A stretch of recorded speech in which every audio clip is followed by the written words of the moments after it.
ကျမချစ်မိတ်ဆွေများအားလုံးပဲမင်္ဂလာပါနော်ကျမကတော့အယူတော်မင်္ဂလာချမ်းမှာဆရာကြီးဟင်းနေဆိုရဲ့တပည့်ဆရာမသွန်းစင်တရာဆွေပဲဖြစ်ပါတယ်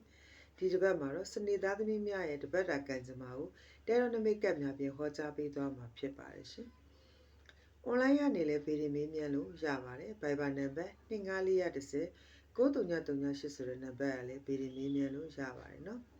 ဒီတစ်ပတ်မှာစနေသားသမီးကြောက်လာတဲ့နမိတ်ပုံမနုစာရေးဆိုတဲ့နမိတ်ပုံဖြစ်ပါတယ်နော်ချိန်ဝင်တစ်ဖက်ဓာတ်တစ်ဖက်ကိုကင်နာတဲ့အမျိုးသမီးရဲ့နမိတ်ပုံဖြစ်ပါတယ်မိမိမှာလုပ်ငန်းကြီးတွေပေါ်ပေါက်လာနိုင်ပါတယ်အလုပ်ကိုဆက်လုပ်မလားရပ်မလားစသည်ဖြင့်ခက်ခက်ခဲခဲဆုံးဖြတ်ပြီးမှအောင်မြင်မှုတွေရရှိတတ်ပါတယ်တစုံတစ်ယောက်နဲ့တရားရင်ဆိုင်မှုတွေရတတ်ပါတယ်နော်ကိစ္စကြီးတစ်ခုကိုပြက်ပြက်သားသားဆုံးဖြတ်ရတဲ့အချိန်တွေကိုဖြတ်ကျော်ရနိုင်ပါတယ်ရံပွဲတစ်ပွဲလည်းကြုံလာနိုင်ပါတယ်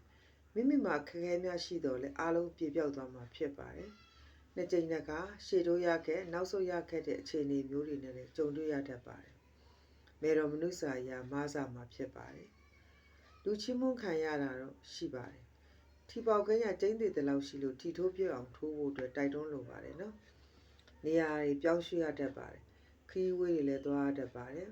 ။မိမိရဲ့မိတ်ဆွေရင်တူကနေမိမိပေါ်မှာမကောင်းကြံတာတွေတော့ခံရတတ်ပါတယ်။ခံရနိုင်ပါတယ်ဂရုစိုက်ဖို့လိုပါတယ်လူလိမ်ခံရကိန်းရှိပါတယ်နော်အိမ်နီးရေးတွေမှာလည်းအစစ်မပြေမှုတွေဖြစ်တတ်ပါတယ်မင်းအစိုးရရဲ့ချီးမြှောက်ခြင်းတွေတော့ခံရနိုင်ပါတယ်ခံရတတ်ပါတယ်အချင်းမှာတော့ပြက်ကိန်းဝေးကိန်းတွေမရှိဘူးလို့ပဲပြောချင်ပါတယ်နော်မသွားတော့ဘူးလို့လှုပ်ထားတဲ့ခီးတစ်ခုကသွားပြစ်နိုင်ပါတယ်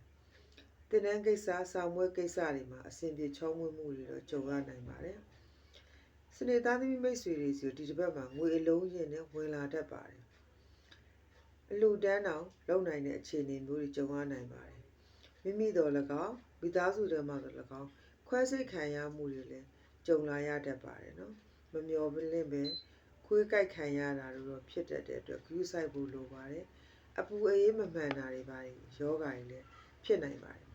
လက်တလုံးမှာစနေသားသမီးတွေမင်းမြန်းလိုတဲ့ကိစ္စတွေရှိနေတဲ့ထိုကိစ္စအောင်မြင်လိမ့်မယ်လို့ပဲပြောချင်ပါတယ်။ဒါပေမဲ့တင့်ဘက်ကမှန်ကန်ဖို့တော့အရေးကြီးပါတယ်။စနေသားသမီးများဒီဘက်မှာကံကောင်းစေတဲ့အရာကတော့အဝါရောင်အနီရောင်များပဲဖြစ်ပါတယ်။ကံကောင်းစေတဲ့နံပါတ်တွေကတော့1စ1ဆုံး2စ3ညဆုံးဖြစ်ပါတယ်။မြတ်စွာဘုရားရှင်ကိုအုံညွတ်ညွတ်စက္ကန့်လူတန်းပြီးလိုတဲ့စုတွေတောင်းမယ်ဆိုရင်စနေသားသမီးကြားရောက်နေတဲ့ခက်ခဲများပြေပြောက်သွားမှာဖြစ်ပါတယ်။အားလုံးကိုကျေးဇူးတင်ပါတယ်။